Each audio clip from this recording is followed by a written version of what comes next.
Bonjour à tous et bienvenue pour Terre d'Info, le JT en direct de Châlons en Champagne. Et oui, nous sommes dans la région Grand Est pour la 70e foire de Châlons. Alors vous ne le savez peut-être pas, mais cette foire est la deuxième foire de France avec plus de 250 000 visiteurs, plus de 800 exposants. Et nous serons là du 26 août jusqu'au 5 septembre pour la foire de la région Grand Est. Et on va vous inviter là aussi à nous y rejoindre si vous êtes dans cette région.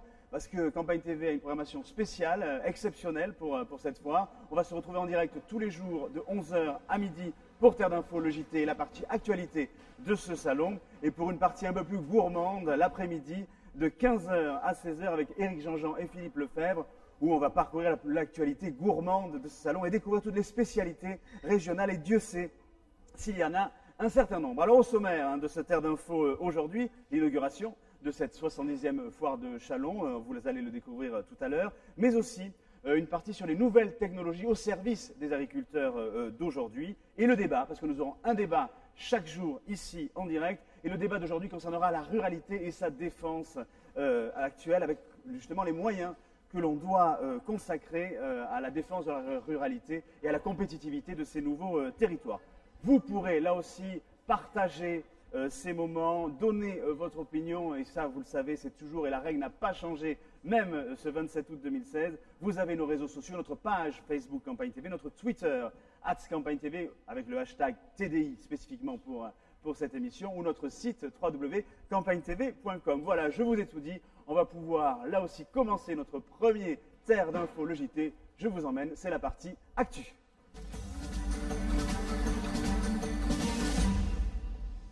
Alors justement, hier, c'était l'inauguration de cette 70e foire de Châlons. C'est une date anniversaire et Gérard Larcher, le président du Sénat en personne, a inauguré cette foire hier en compagnie de tous les élus locaux. Je vous propose là aussi de découvrir l'interview qu'il nous a accordée hier. Il nous a donné justement sa vision, en tout cas, du modèle agricole qu'il faut défendre au moment où, vous le savez, l'agriculture est en crise. Je vous propose de découvrir cette interview. Gérard Larcher, bonjour. Bonjour. Merci d'avoir accepté notre invitation. Vous êtes venu inaugurer cette 70e. Vous êtes venu inaugurer cette 70e foire de Châlons. Alors évidemment, elle s'ouvre sur un contexte qui est difficile pour les agriculteurs, avec baisse de rendement pour les céréaliers notamment. Alors quel message vous êtes venu leur délivrer aujourd'hui? C'est vrai, la foire de Châlons est d'abord une foire agricole. C'est l'occasion de faire un point sur la situation de l'agriculture, pas que céréalière. C'est l'ensemble de l'agriculture aujourd'hui qui traverse une période difficile. Depuis quelques mois, fort heureusement, la production porcine semble connaître une certaine embellie. On espère que le marché chinois continue à attirer la production porcine, mais c'est une année de catastrophe climatique pour la production céréalière, une perte pour l'exploitation France de près de 5 milliards d'euros. C'est des chiffres qui ne sont plus discutables aujourd'hui. La nécessité de faire face. En même temps, une crise de l'élevage qui se poursuit, notamment avec une crise du lait. Et vous savez, on ne peut pas séparer la situation des céréaliers de la situation des éleveurs, parce que la plupart des céréales, en tous les cas une part importante des céréales, elles sont utilisées pour transformer, j'allais dire, en protéines animales. Alors je dois dire que la réponse, elle doit d'abord être une réponse conjoncturelle. Comment on va aider la situation de trésorerie des entreprises agricoles et des agriculteurs, mais aussi de se positionner dans une année où on doit réanalyser la PAC. Est-ce que la France croit qu'il y a un avenir de l'agriculture et de la filière agroalimentaire? La première des réponses, c'est que si la France ne peut pas se passer de l'agriculture et de la filière agroalimentaire, dont je rappelle qu'elle est le deuxième poste d'exportation de ce pays, qu'avec la filière agroalimentaire, c'est plus de 13% des emplois. Donc ceux qui imaginent une simple vocation occupationnelle ou d'animation du territoire se trompent. Naturellement, c'est un rôle que joue l'agriculture, mais c'est d'abord une activité économique. Voilà pourquoi au Sénat, nous nous sommes penché sur ce dossier depuis d'ailleurs un certain temps, et notamment depuis cette nuit de l'élevage en détresse en 2015. Voilà pourquoi nous avons proposé une proposition de loi. Le gouvernement en a repris un certain nombre d'éléments, mais les mesures ne sont pas suffisantes. On a le sentiment qu'aujourd'hui, le gouvernement ne prend pas à bras le corps la crise, mais aussi l'avenir de l'agriculture. Justement, il y a des réformes structurelles aujourd'hui. On parle évidemment d'ultra-normation et de normes trop importantes pour les agriculteurs. On parle d'un statut d'agriculteur aujourd'hui qui n'existe pas, donc qui ne protège pas non plus ces entrepreneurs que sont les exploitants agricoles. Et on parle aussi d'une manque de liberté d'entreprendre en tout cas. Je crois qu'il y a les trois choses. L'excès normatif, il n'y a pas qu'en agriculture. Naturellement, qui n'a pas rempli un dossier PAC français ne comprend pas ce que peut être l'extrême complexification qui a été faite aux exploitations agricoles. La simplification des normes, je l'ai dit en public ce matin, c'est un changement de logiciel de chacun d'entre nous. Nous avons produit de la norme au mètre depuis 40 ans. En agriculture, pour les collectivités territoriales, pour toutes les entreprises. Et nous avons pensé que la norme protégeait. Alors que la norme, elle est parfois nécessaire, mais souvent elle enferme. Donner la liberté, c'est faire confiance à l'entreprise agricole. Il faut aussi que les organisations agricoles réorganisent un certain nombre de filières. Je pense à la filière lait, je pense à la filière viande. J'ai vu dans la Marne, dans ce Grand Est, des vrais projets, Smart Agriculture ici à Châlons, la ferme 112 sur l'ancienne base, à Reims. Tout ça, c'est des projets porteurs. Il faut qu'ils soient partagés dans l'ensemble du pays. Premier sujet, il nous faut une agriculture compétitive. Et une agriculture compétitive qui en même temps soit compatible avec les réalités environnementales, le défi climatique, mais aussi le défi de nourrir le monde. Est-ce qu'on croit à une agriculture compétitive en France? Ma réponse est oui. Et c'est un peu le message que je suis venu passer. On est juste, c'est la dernière question, mais on est juste ici dans un espace où justement on valorise une exposition qui est agriculture et changement climatique. Et on voit bien, il y a les chaleurs d'aujourd'hui et les baisses de rendement de nos amis céréaliers en sont la preuve. On voit bien justement qu'il y a peut-être un système assurantiel pour lutter contre l'aléa climatique qui doit se mettre en œuvre pour les agriculteurs. Système assurantiel, mais aussi peut-être adaptation de l'agriculture à des évolutions climatiques que nous connaissons mal, que nous maîtrisons mal. C'est, je crois, l'intérêt des réflexions qui sont conduites ici, notamment dans ce Grand Est. Et je dois dire que souvent cette région et le département de la Marne ont été aux avant-postes de la recherche et de l'innovation. Ils sont en train de le montrer. Mais moi, comme président du Sénat, j'ai en charge l'ensemble des territoires, depuis l'agriculture de montagne, celle qui n'a pas la chance d'avoir des AOP, le Grand Ouest, le cœur de la France, mais aussi le Grand Est et l'agriculture périurbaine. Je crois qu'il y a une vraie place pour une agriculture compétitive, qu'il y a une vraie place économique pour l'agriculture. Je crois que c'est le message que je suis venu apporter. Ça veut dire des réformes, ça veut dire en quelque sorte le courage d'expliquer ce qu'est la réalité agricole à nos concitoyens. Je vois trop d'articles dans certains médias. On ne comprend pas pourquoi on n'est pas mort après avoir consommé. Voilà. Merci Gérard Larcher, merci. Allez, retour sur le plateau ici en plein cœur de cette 70e foire de Châlons en direct. Alors vous savez, Gérard Larcher vient d'en parler, l'importance là aussi de l'adaptation des solutions agricoles au changement climatique. Alors si vous voulez nous rejoindre, sachez que justement nous sommes en plein cœur de 700 mètres carrés d'exposition sur le changement climatique avec deux expositions que vous pourrez découvrir ici. La première, elle vient de la Cité des sciences et de l'industrie. C'est Climat l'Expo à 360 degrés qui va aborder, on va dire, le dérèglement climatique sous l'angle des dernières données scientifiques, des interviews d'experts. Vous les découvrez là en direct sur vos images. Et puis il y a une autre exposition, là aussi, qui est portée par les chambres d'agriculture, les enjeux climatiques, agriculture et enjeux climatiques, où là aussi, vous pourrez voir deux aspects que poursuit l'agriculture aujourd'hui, montrer que l'agriculture est directement impactée par le réchauffement climatique. On le voit avec la baisse de rendement, avec la précocité des récoltes notamment, avec l'extension d'un certain nombre de maladies, mais surtout présenter les contributions de l'agriculture pour faire face à ces enjeux. Alors on peut citer produire de la biomasse pour stocker du carbone, réduire les consommations d'énergie, produire des énergies renouvelables et adapter les pratiques agricoles, là aussi, pour limiter l'impact sur l'environnement. Alors, il va en être question dans cette partie actu, notamment avec nos partenaires du Paris du Végétal, parce qu'on va essayer d'égrener, là aussi, tout au long de ces 10 jours à la foire de Châlons, tous les outils mis en place, justement, pour aider les agriculteurs à produire plus et mieux, tout en respectant le développement durable et l'environnement. Donc, on va parler de recherche et d'innovation, de nouvelles technologies, de circuits de distribution et de développement durable. Et on va commencer aujourd'hui, on va ouvrir le bal avec les outils numériques, avec nos deux invités en plateau. Tout d'abord, Aymeric Coudin, bonjour. Bonjour. Vous êtes directeur de Next Step Technology. Alors, en deux mots, présentez-nous Next Step Technology. Next Step Technology est une start-up l'occurrence une entreprise qui existe depuis 5 ans, qui est basée à Châlons, en Champagne, et qui développe, qui invente, qui conçoit des outils pour connecter les agriculteurs, entre autres. On va parler d'outils connectés. En face de vous, Jérôme Matz, bonjour. Bonjour. Vous êtes vice-président de Cité en Champagne, en charge du développement économique. Alors, Cité en Champagne, c'est quoi? C'est la communauté d'agglo? C'est la communauté d'agglomération de Châlons, qui regroupe 38 communes et 70 000 habitants. 70 000 habitants, là aussi, pour les téléspectateurs qui nous suivent et qui ne connaîtraient pas le Grand Est, c'est important là aussi de repréciser un petit peu les choses. Alors évidemment, on parle d'outils connectés qui ont tous envahi notre quotidien. On a tous notre tablette, que ce soit à la maison ou au travail. Et les appareils connectés ont envahi notre quotidien, que ce soit avec le logiciel de comptabilité, les synchronisations d'un certain nombre de données et même l'utilisation de drones. En tout cas, c'est ce qu'on va voir dans le reportage qui suit. On a là aussi réalisé des reportages chez des agriculteurs qui sont là aussi dans la région Grand Est. Et on va retrouver donc à Rouffy, dans la Marne, l'agriculteur Michael Gaudier, qui accompagné d'un conseiller de la Chambre d'agriculture, va vous faire découvrir là aussi ces outils connectés. C'est un reportage de Julien Rosburger.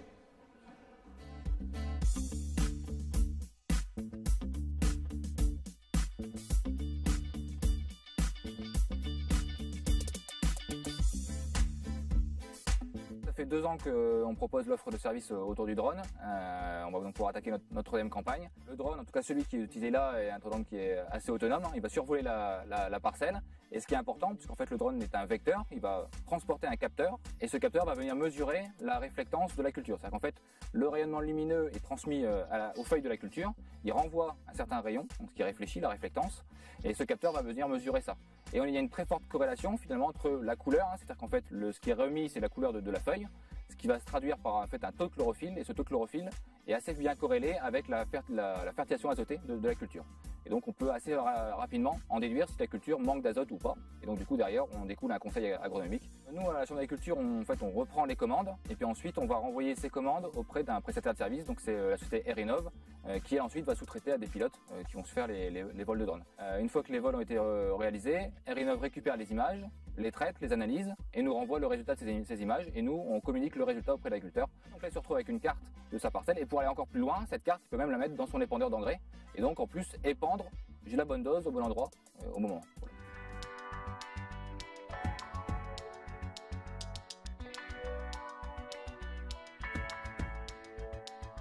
Depuis 2 ans, donc j'utilise les drones sur mon exploitation, ce qui m'a amené une précision que je n'avais pas auparavant, et notamment cela me permet de cartographier mes parcelles et d'avoir mes parcelles.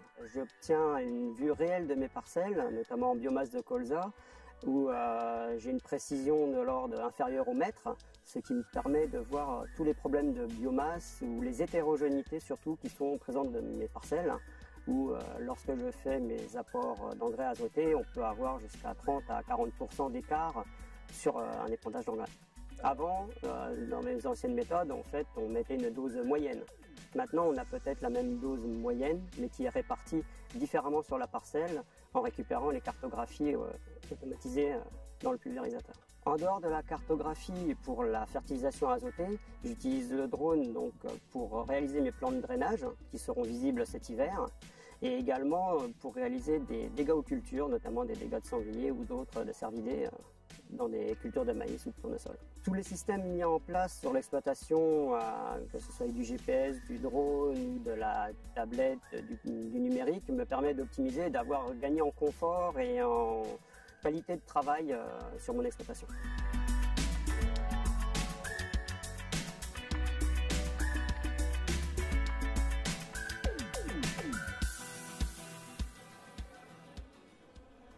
Alors retour sur le plateau ici à la foire de Châlons. Alors on vient de le voir, hein, le drone est un des outils connectés qui sont au service de l'optimisation des rendements de l'agriculteur. Alors Aymeric Oudin, je rappelle que vous êtes directeur général de Next Step Technologies. Vous développez ce type d'outils connectés ou des outils complètement différents? Alors, on développe des outils a priori complètement différents, mais qui viennent finalement se compléter sur l'exploitation. L'objectif que l'on a aujourd'hui en agriculture, c'est d'arriver à être de plus en plus précis, comme il est expliqué dans le reportage, de telle manière à savoir que sur une partie de la parcelle, on a un comportement complètement différent, puisque les veines de terre sont différentes, et a priori, il est intéressant de le savoir pour pouvoir adapter ensuite ces pratiques, de telle manière à ce que l'on soit plus efficace et qu'on rende les intrants beaucoup plus efficaces, justement. Ce qu'on développe chez Next Step, en l'occurrence, s'appuie sur des technologies qui sont en général la RFID, On a d'autres solutions Ouais, de radiofréquence. Il faut expliquer ce que c'est. Ouais, les RFID, c'est de la radiofréquence. J'allais y venir justement. La D'accord. radiofréquence qui permet de communiquer entre un objet et un autre avec une interface web qui permet derrière de pouvoir effectuer la traçabilité du produit. Un cas très concret qu'on développe chez Nextstep s'appelle Keyfield, qui est une gamme de solutions. La clé des champs, absolument, autrement dit. La clé des champs, en fait, qui permet d'être un outil de traçabilité des pratiques de produits phytosanitaires. On vient coller une puce RFID sur les bilans de produits phytosanitaires qui permet d'identifier le bilan de produit. Et avec des balises qu'on vient positionner sur l'exploitation à la sortie du local de produits phytosanitaires et également sur le pulvérisateur, on arrive à tracer le produit avec un GPS, on géolocalise l'application du produit et on fait le lien derrière avec le logiciel, ce qui permet à l'agriculteur de ne plus avoir de saisie manuelle dans ses systèmes informatiques et d'automatiser l'ensemble des données sur son exploitation. Est-ce que ça lui permet justement d'apporter la juste dose au bon endroit, c'est ça? C'est l'objectif qui va en venir derrière avec le lien qu'on pourra faire avec des stations météorologiques, de telle manière à imaginer que sur telle parcelle, à tel coin de la parcelle, il y a eu moins de pluviométrie, donc on est en capacité d'apporter moins de produits ou d'adapter la dose en tous les cas. Donc ça veut dire que du coup, le logiciel intègre les données climatiques et les données des sols pour pouvoir justement imposer la bonne dose de produit au bon endroit, compte tenu justement de l'environnement direct de la plante. Exactement. C'est la raison pour laquelle je vous disais tout à l'heure, tous les objets qu'on a vus et dont les drones qui ont été présentés sont des objets qui sont tous très complémentaires. C'est une chaîne, en fait, de solutions qui vont permettre justement de pouvoir conduire à cette agriculture plus respectueuse de l'environnement. Et est-ce que ça va aussi dans l'autre sens? Ça veut dire que si jamais l'agriculteur veut imposer un produit, alors qu'il y a déjà eu un produit qui a déjà été apposé et qui peut être, j'allais dire, antagoniste ou deux produits antagonistes, est-ce que ça lui dit stop, là c'est pas possible? Est-ce que ça va jusque-là? Absolument, ça va jusque-là, c'est-à-dire que le téléphone, le smartphone est dans la poche et lorsqu'on va mettre deux produits qui sont soit incompatibles, soit deux doses de produits qui ont été dépassés, il y a des alertes qui vont être créées et qui permettent à l'agriculteur de dire stop, j'arrête, je ne suis plus en conformité avec ce qu'on me propose ou ce que je vais faire n'est pas le bon produit tout simplement. Alors évidemment, il y a toujours, ce sont des outils d'aide à la décision et ça a un coût là aussi pour développer ces outils-là, lorsque ça ne va pas à l'encontre de la rentabilité et de l'optimisation des exploitations agricoles. Bien au contraire, tous ces outils ont vocation à rendre l'agriculture beaucoup plus performante, c'est l'agriculteur donc beaucoup plus performant.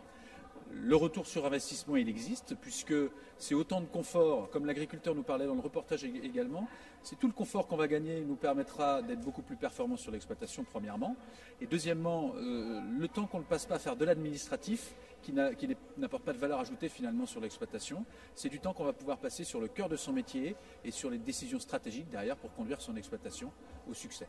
Mais ça, vous l'avez concrètement mesuré. Voilà. Est-ce que vraiment il y a un impact économique direct, le fait d'utiliser moins d'intrants, le fait peut-être d'optimiser là aussi ses déplacements dans l'exploitation? Est-ce que ça, vous l'avez vraiment mesuré?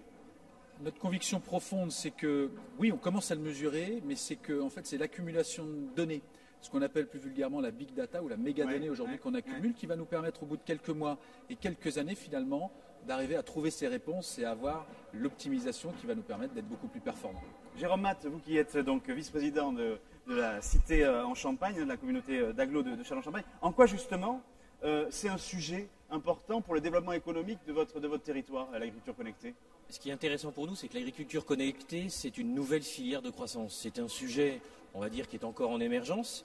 On le voit, Nextstep a été créé il y a 5 ans, une société donc toute jeune qui progresse donc chaque année.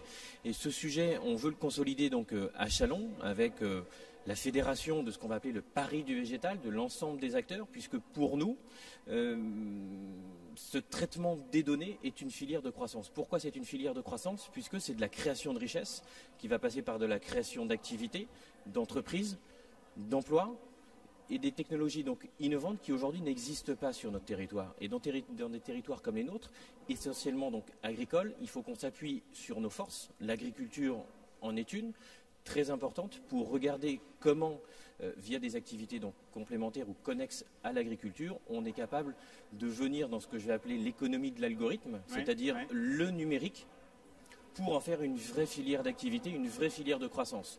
De l'emploi pour nous, de l'activité, mais également un meilleur service ou un autre service aux agriculteurs qui vont pouvoir améliorer leur suivi qualité, leur productivité, mais également bénéficier de services dérivés de la surveillance des exploitations, de la sécurité sur les exploitations, de la sécurité sur les engins agricoles également lorsqu'ils sont laissés donc en plein champ pour les vols de carburant ou les dégradations. Et tout ça très simplement à partir de quoi? Soit d'un ordinateur portable, soit d'un smartphone. Et on voit donc qu'aujourd'hui le téléphone portable prend une autre dimension, comme il l'a fait dans d'autres secteurs d'activité. Il va le faire au travers de l'agriculture, où l'agriculteur, qu'il soit chez lui, dans son champ ou ailleurs, il pourra connaître en temps réel ce qui se passe sur son exploitation grâce aux objets donc connectés que Nextep va pouvoir donc développer, mais également sur le territoire, nous avons d'autres pépites comme Axe Environnement, également comme SMAG, avec qui nous voulons conforter ce qu'on va appeler un pôle de transition numérique agricole pour regarder comment l'agriculture d'aujourd'hui, on va pouvoir l'emmener vers une agriculture donc connectée, qui va travailler de manière donc différente avec les outils d'aujourd'hui et surtout se préparer à cette transformation des usages qu'est le numérique. Vous avez peut-être des enfants, moi j'en ai, ils sont nés avec le téléphone portable, c'est pas notre génération. Clairement. Et par contre, demain, eux, ils feront tout avec le téléphone portable ou avec les ordinateurs. Et ce qu'on veut préparer à Châlons, c'est cette mutation économique de l'agriculture en faisant un pôle de transition numérique agricole. Mais en quoi c'est important d'avoir une approche territoriale des choses? Parce que ce que vous êtes en train de nous dire, c'est que finalement, vous voulez développer l'ensemble des outils connectés sur votre territoire pour être un peu le fer de lance. Il faut toujours avoir une base avancée, une sorte de démonstrateur où on va tester les nouvelles technologies de demain. N'importe quel industriel ou n'importe quelle donc, société qui travaille dans les nouvelles technologies fait toujours de l'essai du Living Lab ou autre, de l'essai grandeur réelle. On le fait à Châlons avec un agriculteur de la communauté de l'agglomération où les produits sont testés et expérimentés. Et donc demain, on veut que Châlons soit cette vitrine de cette transition numérique agricole, c'est-à-dire des objets connectés pour l'agriculture. Après, bien évidemment, il faudra que ces entreprises locales qui sont implantées à Châlons se développent ailleurs que sur notre territoire, Marnais, donc Champardonnais, pour gagner de l'argent, parce qu'il va falloir qu'ils fassent du volume. Mais nous, ce qu'on souhaite, c'est que cette vitrine technologique puisse se faire sur notre territoire, en lien avec la base, la ferme 112, mais qu'aujourd'hui, ces entreprises, ces start-up déjà implantées donc, à Châlons, bénéficient du soutien de la collectivité publique, de la communauté donc, d'agglomération, pour avoir donc, cet essor et cette avant-poste technologique chez nous. Emeric Coudin, est-ce que finalement, on ne va pas se le cacher, il y a quand même un frein au développement à tous ces outils numériques connectés, c'est le fait de ne pas avoir du très haut débit partout, parce que vous avez besoin, vous, d'avoir un maillage technologique important, et aujourd'hui, sur des territoires un peu ruraux, il n'existe pas. C'est pas complètement vrai, on arrive toujours à trouver des solutions. Et en fait, ce qui se passe aujourd'hui, c'est qu'il y a des nouveaux réseaux qui sont en train de se développer, qui vont être dédiés aux objets connectés, sur lesquels nous travaillons fortement. On a des réflexions avec des grands opérateurs qui nous permettront demain en fait, de renvoyer des informations qui sont très légères. Aujourd'hui, le frein à la technologie, c'est qu'on renvoie beaucoup d'informations qui ne sont pas toujours très utiles. On se rend compte qu'un objet connecté sur un tracteur demain ou positionné dans le milieu d'un champ, quel qu'il soit, a besoin de ramener que quelques informations. Et ces quelques informations sont relativement peu consommatrices d'énergie et des réseaux vont pouvoir se substituer aux réseaux existants de telle manière à faciliter la technologie. On a quelques difficultés aujourd'hui, il est vrai, c'est pour ça qu'on ne s'éloigne pas trop des agglos telles qu'elles existent aujourd'hui. Mais voilà, ça se développe et on arrive à trouver des solutions. Alors justement, Monsieur Matt, là aussi, le développement du haut débit sur un territoire rural, comment justement la communauté de communes peut là aussi accélérer son développement? On en a fait une priorité au travers du contrat qu'on a signé avec l'État suite au départ des militaires. Oui, ça il faut l'expliquer à nos téléspectateurs qui ne sont pas de la région, c'est qu'il y avait effectivement une grosse base militaire ici à Châlons-en-Champagne et que... Présence militaire historique à Châlons avec historiquement une école d'artillerie.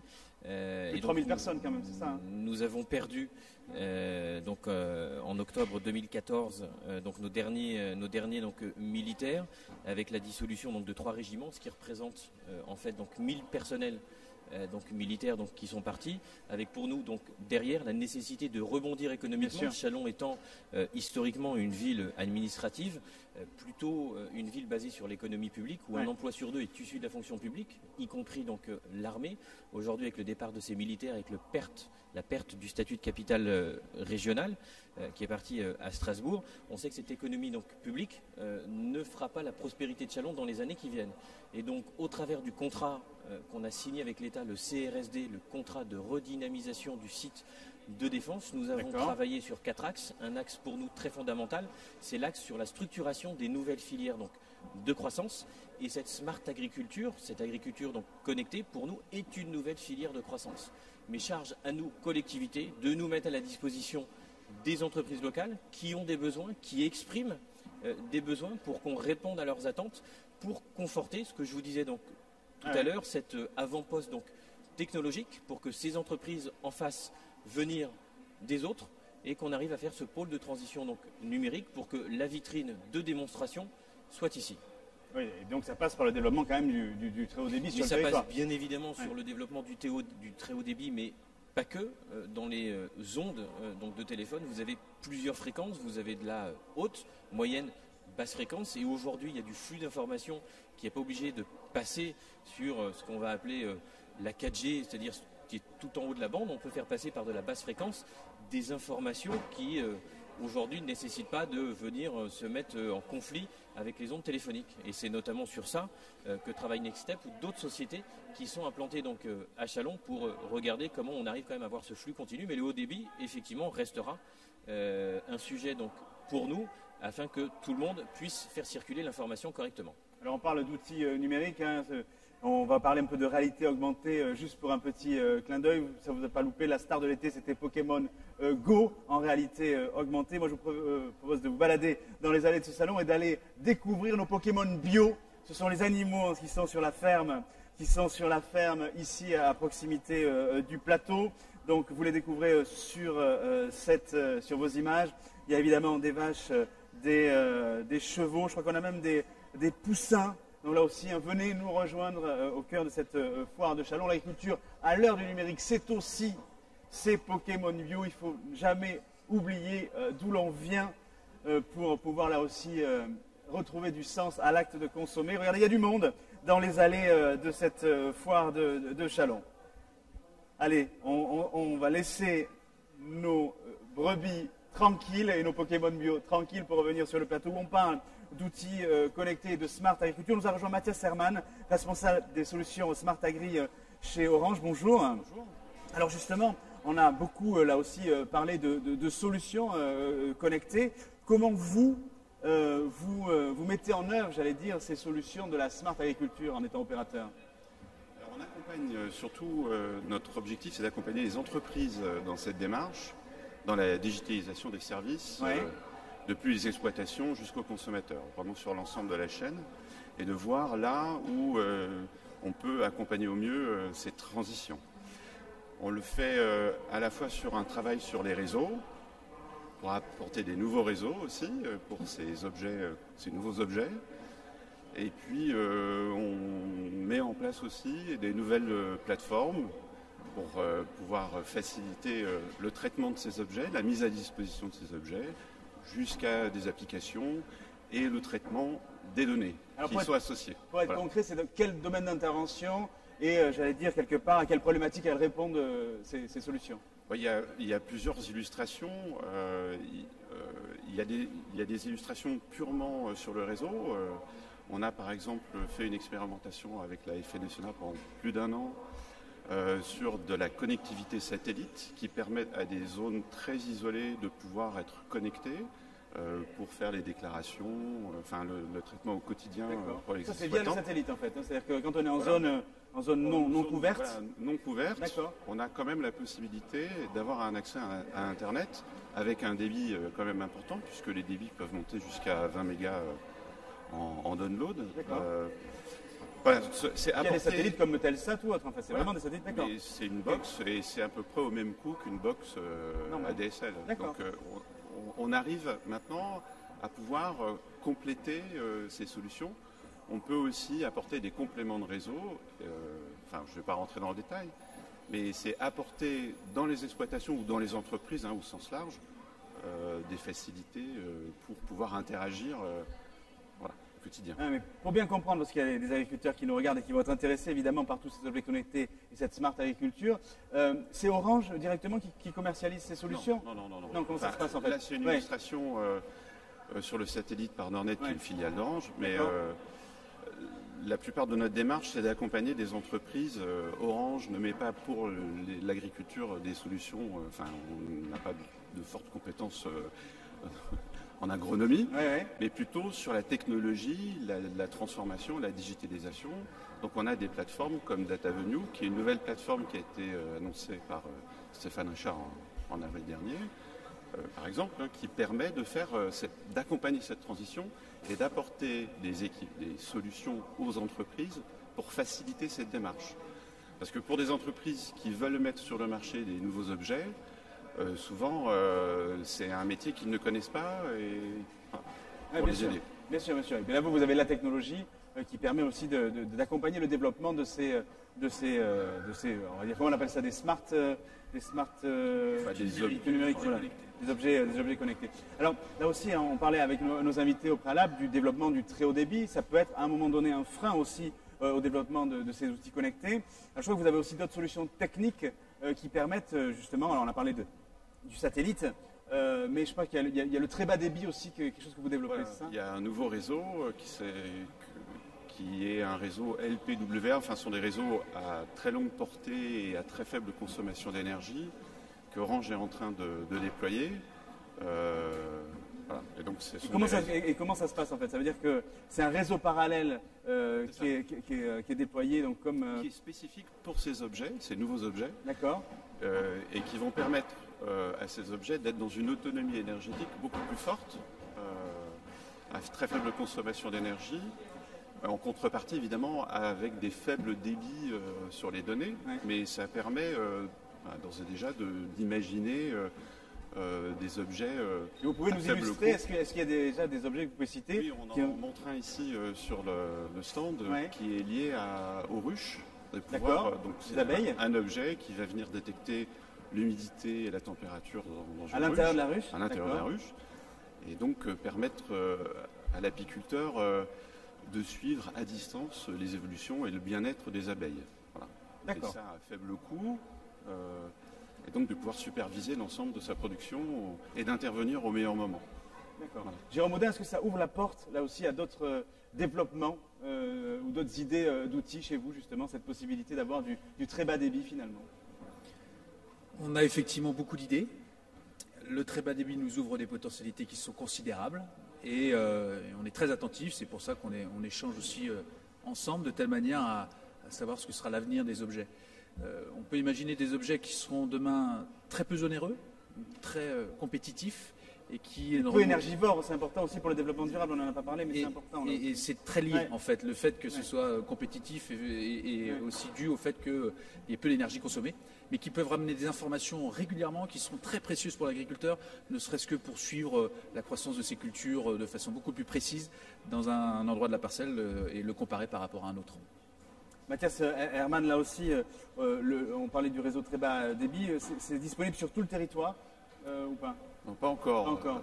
C'est un réseau qui va être, dont l'annonce a été faite d'une ouverture prochaine sur 17 villes. D'accord. Voilà, donc ce sera très prochainement annoncé.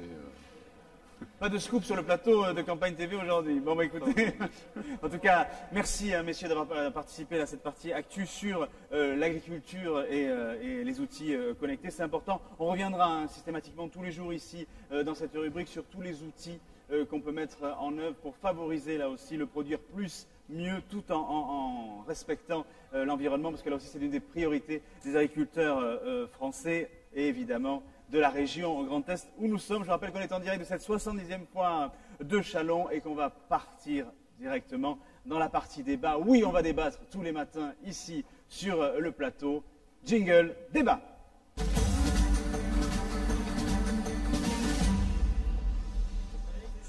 Alors il fait beau, il fait chaud, et évidemment on est en direct et là il y a un échange entre nos invités pour cette partie débat qui est consacrée aujourd'hui à l'attractivité dans le milieu rural. Comment là aussi dynamiser la vie rurale aujourd'hui? Quels sont les moyens que peuvent mettre en œuvre les acteurs économiques des territoires pour maintenir l'attractivité dans les territoires ruraux, à développer à la fois l'emploi, l'activité économique, les services et l'habitat? Eh bien, ça y est, ils sont prêts sur le plateau. Ils dégoulinent ici parce que, je vous rassure, il fait assez chaud comme partout en France. Je crois que sur la façade atlantique, il pleut. Mais quoi qu'il en soit, je peux vous assurer ici que dans le Grand Est, il fait très très beau et très très chaud. Alors, dynamiser la vie rurale, on en parle avec Hervé Jacquinet, bonjour. Bonjour. Vous êtes président du CDER. Alors, il faut que vous nous présentiez ce qu'est le CDER. Alors, le CDER, c'est une entreprise de conseil et de comptabilité gérée sous forme associative. Donc, moi, je suis agriculteur, adhérent de l'association et président du conseil d'administration. Alors, en face de vous, on a Édouard Baron. Vous êtes responsable des relations extérieures du foyer Rémois. Donc là, on est à Reims, pour bien le préciser, qui est une entreprise sociale de l'habitat, c'est ça? Tout à fait. C'est une société anonyme d'HLM qui a 22 000 logements sur la Marne, l'Aisne et la Haute-Marne et 35 000 locataires en connexion avec toutes les communes de ces territoires, petites, moyennes et grandes communes. On va voir justement à quel point l'habitat est un facteur là aussi, j'allais dire, de rétention de la population dans les territoires ruraux et aussi, là aussi un facteur important quand on veut être attractif et attirer de nouveaux habitants. Et enfin, dernier invité, non des moindres, Jean-Marie Letz, bonjour. Bonjour. Vous êtes responsable du service conseil justement de la CDER, donc vous, on va dire, vous êtes la cheville ouvrière de ce qui est décidé par l'agriculteur Hervé Jacquinet, qui est le président de la structure. Alors, on peut là aussi être interpellé sur votre présence aujourd'hui. En quoi justement une association comme la CDER permet de rendre une attractivité au territoire rural aujourd'hui? Bien, aujourd'hui, nous accompagnons à peu près 12 000 chefs d'entreprise, essentiellement situés dans le milieu rural, dans les communes de la Marne et des départements limitrophes. Et ces chefs d'entreprise, eh bien, nous les apportons avec une équipe de 60 ingénieurs conseils que j'anime. Nous les apportons du conseil pour développer leur entreprise. Et donc, alors, ça se concrétise comment, en fait, en cas pratique? Eh bien, un cas très pratique, ces adhérents, en fait, ces agriculteurs, ces viticulteurs ou ces artisans commerçants, ils ont besoin, lorsqu'ils créent leur activité, eh bien, de créer un business plan. Ils ont besoin de se projeter pour savoir où ils vont dans un contexte économique et parfois très instable. Ils ont besoin de transmettre leur entreprise. Oui.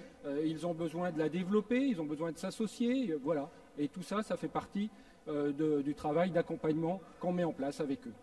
Hervé Jacquinet, cette structure associative, justement, s'est mise en place parce que les agriculteurs avaient un réel besoin de pouvoir être accompagnés sur ces démarches-là. Oui, tout à fait. CDER est né il y a 60 ans. Nous venons de fêter l'an dernier, cette année, notre 60e anniversaire d'ailleurs au Capitole. Et cette structure associative est née d'une envie de quelques entrepreneurs agriculteurs du département de la Marne qui étaient très visionnaires et qui, pour développer leurs activités, ont vu la nécessité d'être accompagnés de spécialistes pour les accompagner dans la gestion de leurs entreprises. Jean-Marie Lett, on a parlé des exploitations agricoles, on a bien compris justement comment on pouvait accompagner, développer ou transmettre, parce que c'est vraiment un sujet spécifique, mais comment on fait pour installer ou maintenir des entreprises qui ne sont pas justement du domaine agricole, des entreprises de services ou de commerce, parce que là aussi les centres-villes et la redynamisation des centres-bourgs passent aussi par le maintien des commerces. Oui. Eh bien, si vous voulez, le process est le même. Ils ont besoin d'un accompagnement stratégique. On définit avec eux des objectifs et puis on met en place les business plans, on met en place le pilotage aussi pour accompagner des entreprises dans l'instabilité qu'on connaît aussi bien en agriculture que sur le marché des transports, de l'artisanat, etc. On met en place des critères pour piloter ces entreprises sur des terrains instables. Et puis, eh bien, c'est aussi de l'accompagnement au quotidien pour anticiper le moindre défaut, le ralentissement du chiffre d'affaires, le nombre de clients qui diminue, etc. Donc c'est de l'accompagnement ici au quotidien parce qu'aujourd'hui, il faut une réactivité très forte dans l'accompagnement qu'on peut avoir de toutes ces entreprises. Et sur la zone géographique sur laquelle votre activité se situe? Voilà, alors on travaille beaucoup en proximité, ouais. C'est-à-dire qu'on a des sites qui sont répartis sur la Marne, la Picardie, l'Aube, la Seine-et-Marne, et nos ingénieurs conseils sont répartis sur ces différentes zones en proximité de nos adhérents. Alors on va s'intéresser à Reims avec vous, Édouard Baron, responsable des relations extérieures du foyer Raymond. On parlait de l'habitat, justement, et de l'importance de maintenir et de développer l'habitat pour, là aussi, rendre un territoire attractif et puis garder sa population en milieu rural. Alors le foyer Raymond, juste, ça représente à peu près quel volume, vous avez commencé à en parler tout à l'heure, mais surtout, là aussi, en quoi le développement de l'investissement permet justement de rendre attractif, j'allais dire, l'agglomération rémoise. Alors, donc le foyer Rémois, je le rappelle, c'est 18 000 logements, 22 000 logements, 18 000 notamment sur la Marne et de plus 4 000 sur Vitry-le-François. Okay. On est implanté sur 3 départements, la Marne, l'Aisne et la Haute-Marne. L'important pour nous, c'est d'être en connexion avec les élus. Notre priorité, ce sont les élus et les projets des élus. Pourquoi? Parce que vous avez une ville qu'on connaît, et quand on cite foyer Rémois, on pense à Reims, et donc la ville de Reims, on a 13 000 logements sur la ville de Reims et l'agglomération rémoise. Néanmoins, on n'oublie pas les petites communes, les communes rurales. Et là, on est en connexion directe avec des maires qui souhaitent justement garder leur population. Pour garder la population, il faut construire des logements, mais il faut construire aussi, et on pense aux artisans et aux commerçants qui sont en lien avec le CDER. Et l'important, c'est de garder des commerces. Comment on fait? Quand on construit un immeuble ou des maisons individuelles dans un cœur de village, on pense aussi au commerce. On pense à un boulanger, on pense à la poste, donc les services publics, le trésor public. On pense à une maison de santé. Les maires des communes rurales aujourd'hui sont très attachés à garder le médecin. Ces maisons de service. Exactement. Et ça, le foyer Rémois sait le faire dans des communes, je vais citer des communes agricoles, notamment Bazancourt, proche du pôle de compétitivité. En rez-de-chaussée, vous avez les commerces, les médecins, l'ostéopathe. Et puis, au-dessus, vous avez des logements pour les salariés des entreprises qui sont sur le pôle de compétitivité. Et ça, c'est le souhait du foyer Rémois aujourd'hui. Alors, c'est vrai que redynamiser les centres-bourgs ou que ce soit dans les villages ou même dans des agglomérations comme Reims, la difficulté, c'est souvent qu'on récupère des habitats qui sont dégradés et des fois même, j'allais dire, où il n'y a plus grand-chose. Alors comment vous faites justement pour réhabiliter ces habitats aujourd'hui? C'est un travail de longue haleine. Le foyer Raymond a 100 ans, 103 ans exactement. Donc on a un patrimoine qui est ancien, qui date des années 60, qui date des années 70. Il y a des grands programmes qui ont été, notamment la rénovation urbaine, ce qu'on appelle l'Agence nationale de rénovation urbaine, qui porte des grands projets dans les quartiers, en cœur de grandes villes, notamment la ville de Reims et évidemment Châlons-en-Champagne.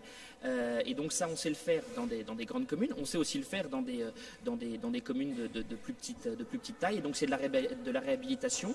Alors de la réhabilitation BBC, de la réhabilitation, on vient d'avoir un label de la part du ministère du Logement pour la réhabilitation d'un quartier qui est devenu un écoquartier grâce à la réhabilitation qu'on a fait par l'extérieur sur des immeubles dans le quartier Croix-Rouge à Reims. Donc nos métiers évoluent tout le temps parce que les compétences qu'on demande à des organismes comme les nôtres deviennent de plus en plus strictes et donc les métiers des collaborateurs du foyer Rémois évoluent énormément. Oui, alors justement, ça demande à la fois des compétences, mais ça demande aussi des investissements, parce qu'évidemment, la réhabilitation est souvent plus chère, on va dire, que de faire du neuf. Donc justement, là aussi, comment vous mobilisez ces moyens-là? Eh bien, les chiffres sont assez simples. Le chiffre d'affaires du foyer Rémois, c'est 88 millions d'euros par an. C'est assez simple, c'est l'équitancement de nos locataires. Ouais. Néanmoins, tous les ans, on investit 70 millions d'euros pour la réhabilitation de notre patrimoine.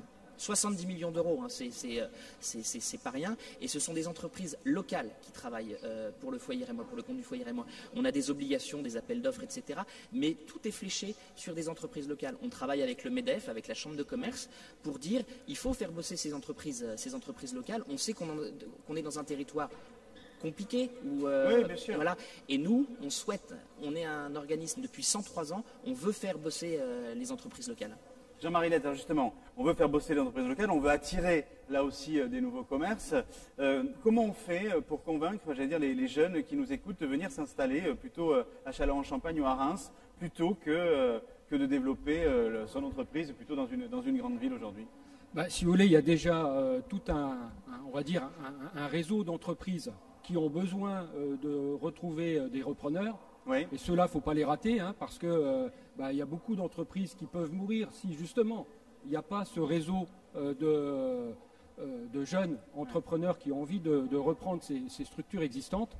Et une de nos premières fonctions, c'est aussi de mettre en relation des cédants et des repreneurs, hein, qui permet maintenir au moins déjà les entreprises qui existent. Quel que soit le domaine d'activité. Quel que soit le D'accord. domaine d'activité, hein, qu'on soit dans le domaine agricole, viticole, ou qu'on soit dans les services ou chez les artisans. D'accord. Ça, c'est un premier point. Ensuite, il y a un deuxième point, hein, ça consiste à être présent, par exemple, dans tous les salons sur lesquels il y a des jeunes qui cherchent. Et c'est aussi de leur expliquer, de leur donner goût à certaines activités, de leur expliquer en fait comment ça fonctionne. Et ces activités-là, bien sûr, on est capable de leur montrer par un certain nombre de choses, un certain nombre de chiffres, qu'il y a des choses à faire, quoi. Alors, par exemple, pour être tout à fait concret, si un jeune veut créer son activité, qui cherche un pas de porte au sein, d'un des immeubles réhabilités du foyer Rémois, est-ce que finalement, il y a un prix de loyer compétitif parce qu'on veut justement attirer un boulanger, parce qu'on veut attirer un médecin? Est-ce que là aussi, ça va jusque-là, votre accompagnement? Oui, ça va jusque-là. La bonne nouvelle de cette émission, c'est que je pense que le CDER connaissait le foyer Rémois, non, et le foyer Rémois et moi-même connaissions le CDER. Mais vous n'étiez jamais rencontrés. On s'était jamais rencontrés. Voilà. Et je pense qu'il y a des connexions intéressantes à faire dans les territoires qui sont les nôtres. Oui, il y a des prix attractifs. On est un organisme de logement social.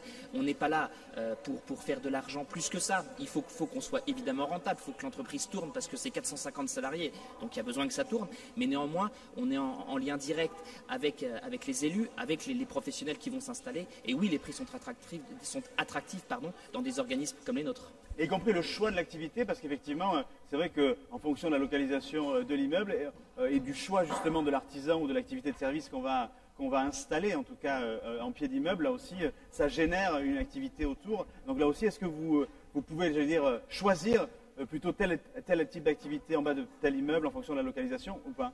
Encore une fois, je pense que oui, on peut le choisir. Le plus important pour nous, dans une petite commune rurale, c'est le lien qu'on va avoir avec l'élu local, le maire. Et le maire, il souhaite avoir son boulanger, il souhaite avoir la poste parce qu'il sait que c'est important pour sa commune. Et donc oui, on fait un choix, mais ce n'est pas le choix du foyer Rémois. C'est le choix de plusieurs personnes qui sont autour d'une table, qui réfléchissent à ce que la commune reste attractive. Jacques Inet, depuis toute la matinée, depuis le début de cette émission, que ce soit avec les outils connectés aussi, puis le développement de la smart industrie qui se fait dans ce territoire, on sent une vraie volonté, en tout cas, de se battre et d'essayer réellement de créer de la valeur ajoutée et de la création d'emplois sur le territoire du Grand Est, mais en particulier évidemment aujourd'hui autour de Châlons en Champagne et de Reims. Comment justement on arrive à fédérer toutes les énergies pour essayer justement d'atteindre cet objectif commun? Je crois que c'est déjà une volonté des hommes. Il faut se rappeler que notre territoire était assez pauvre à une époque et l'énergie déployée par nos prédécesseurs ont fait que cette religion est devenue ce qu'elle est aujourd'hui. Ce n'est pas le fait du hasard. Il y a des gens qui se sont impliqués dans le développement de l'économie et il n'y a pas de raison que ça cesse. Donc avant tout, c'est une volonté des hommes de se mettre autour de la table pour trouver la complémentarité qui puisse exister, pour dynamiser, pour développer nos territoires. Eh bien, écoutez, messieurs, je vous remercie d'avoir participé à ce premier débat ici en direct de la foire de Châlons. Bien évidemment, on se retrouve demain pour un nouveau Terre d'Info, le JT, en direct à 11h sur la foire de Châlons. Cette émission est rediffusée ce soir à 20h et tous les soirs d'ailleurs à 20h. Vous pouvez réagir là aussi à tout ce qui s'est dit. Est-ce que nos invités ont exprimé sur ce plateau? Pour ça, vous savez, vous avez les réseaux sociaux, notre page Facebook Campagne TV, notre Twitter @Campagne TV, notre site www.campagnetv.com. On se retrouve cet après-midi pour le MAG du Salon et là pour une escapade gourmande sur ces terres du Grand Est. Mais d'ici là, je vous souhaite bon appétit et cultivez votre jardin. Au revoir.